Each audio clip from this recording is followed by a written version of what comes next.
Since the coronavirus pandemic, also known as COVID 19, hit the US almost 5 months ago, we have seen over 2 million confirmed cases and 113,000 deaths. In addition, after the reopening of the economy, we have seen a total of 183 confirmed cases in a single day. It has been very difficult to control the spread of COVID 19. And throughout the unfolding of the pandemic, we have seen very minimal action from the government in response to the pandemic. In fact, we saw our government respond faster to the protests regarding the death of George Floyd than we ever saw during the unfolding of the pandemic. The fact that our government is trying to keep us quiet instead of keeping us safe should have us outraged. This should be important to all of us because many people's lives are being put at risk, and people think their right to go out and have fun is more important than the well being of themselves and of other people. As a first year college student, I witnessed how serious the unfolding of the pandemic really was. How fast we mobilized to transition to online classes, adjusting to something I've never dealt with. I saw our world change in a blink of an eye, and for the first time in my life, I felt hopeless. As a person who is currently living through this and the repercussions of our government's failure to act upon this horrible pandemic, I'm outraged. The United States should have implemented martial law in response to the coronavirus because it would have saved many lives and it would have prevented the rapid spread of the virus. Today, I will argue the ill, blame, and cure of the coronavirus and how it should have been dealt with in the first wave of the outbreak and how it could be dealt with in the next wave. The main issue the United States found itself in while battling the coronavirus was the lack of leadership and the lack of order within our country. Cities, counties, and states were given the option and the liberty to control and deal with the virus as they saw fit. Obviously, this was a terrible decision because from a small response from the government in offering the National Guard to help and little aid from the Trump administration, we have seen to this day how bad it's been.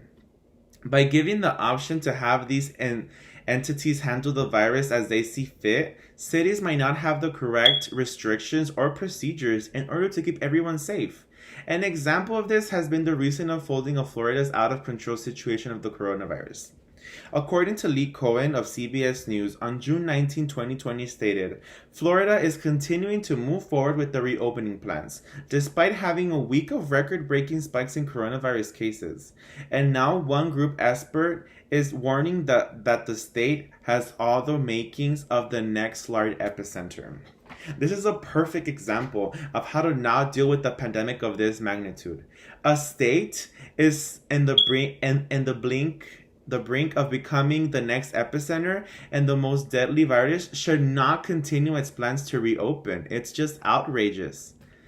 According to Patricia Mazzelli and Francis Robles, reporters of the New York Times on April 11, 2020 stated, they discussed how Miami allowed crowds of people to enter the beaches during the infamous spring break season, and all of this happened during the wake of COVID.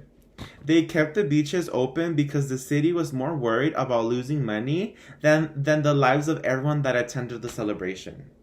This is completely outrageous and totally out of line. The fact that a state was willing and able to open the beaches in the middle of an outbreak should have everyone quaking with anger. Now that we have discussed the problems with having the government entities run on their own, we will now discuss who is to blame for the rapid spread of the virus. The United States government, specifically the Trump administration, has failed to protect the people and frontline workers from the novel coronavirus. Not only have we seen a poor example from the president, which he refuses to put on his mask in public briefings, but we have seen that in recent protests in response to the coronavirus and to the death of George Floyd, we have seen that they have acted faster in stopping people from protesting than they ever did during the unfolding of the pandemic. And the National Guards and the police officers had more protective equipment than those in front lines in hospitals. For months, hospital workers were battling and protesting to get the personal protective equipment or PPE in order to stay safe. Until this day, they still have low resources. According to Jessica Cohen, a reporter from the Times Herald Record on May 1st, 2020 states a quote by Congressman Sean Maloney, stating the governor knows it's a disaster. If they fail to look at the scientific data and use a coordinated protocol based on science, governors have to act because the president has failed to act us.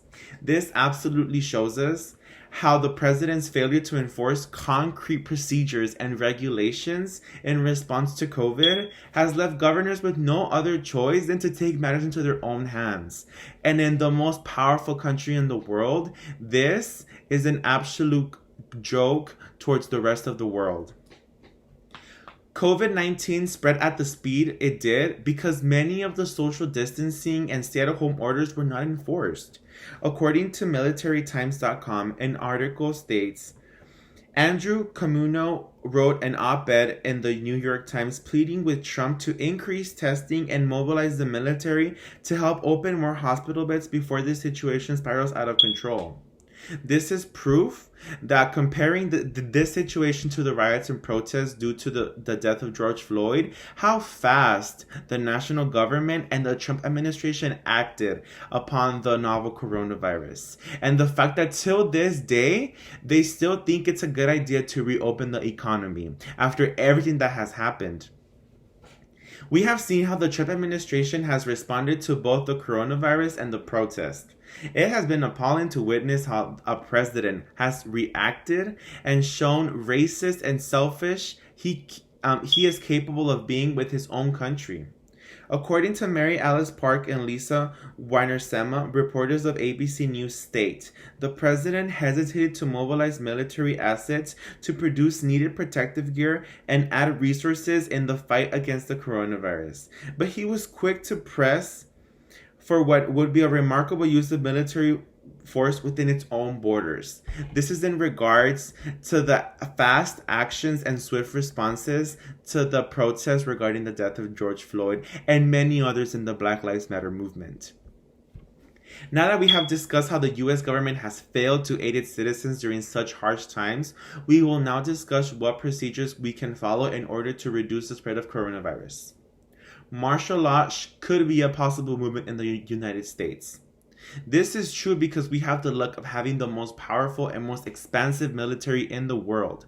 Sending troops to very impacted states such as New York, Florida, and California, the virus could have been more contained. Martial law should have been implemented where people could have used online delivery services or mobile touchless services to get whatever they need without putting their own lives at risk. According to a published video by NBC's YouTube channel on April 18, 2020, stated that technology has made the virus easier to cope due to the usage of video call services such as Zoom and Skype. Companies such as Walmart, Costco, Uber Eats, and DoorDash, to name a few, all have and operate on an online basis where you can get your food delivered or your groceries to home, which are the primary reasons why you should go out in the first place. This shows that we don't really need to go out in order to get our essential needs. It's most of preference. It is known that many states did need assistance from the national government to carry out testing centers and keep people in their homes from these hard-hit cities such as New York.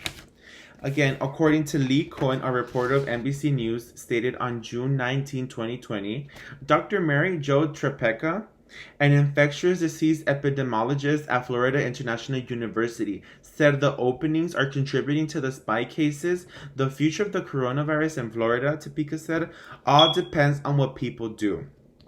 This is a perfect example of how the government has not helped enough to protect everybody in every state, in every county, in every city. And Florida is going to become the next example of this. There is an argument that implementing martial law, we will lose our constitutional rights. While this is true, they wouldn't be much help due to the fact that we would be quarantined in our homes. Many have advocated to dismiss the stay-at-home order in many states, but we have seen through the data, even when we're quarantined, we still had very, very high numbers of COVID.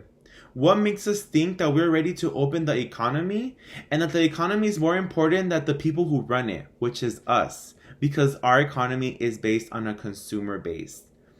We have to sacrifice a little to get something back. Many of us have already quarantined through 3 months, and some are still quarantined. We will survive this if we set our priorities straight. Now that I have discussed how we could implement the martial law, let's wrap it up.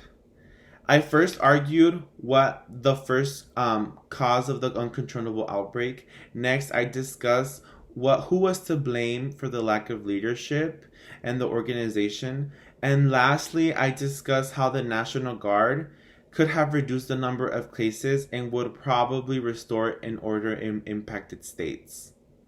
The United States should have implemented martial law in response to the coronavirus because it would have saved many lives and prevented the rapid spread of the virus. To end this speech, I would like to leave you with a note.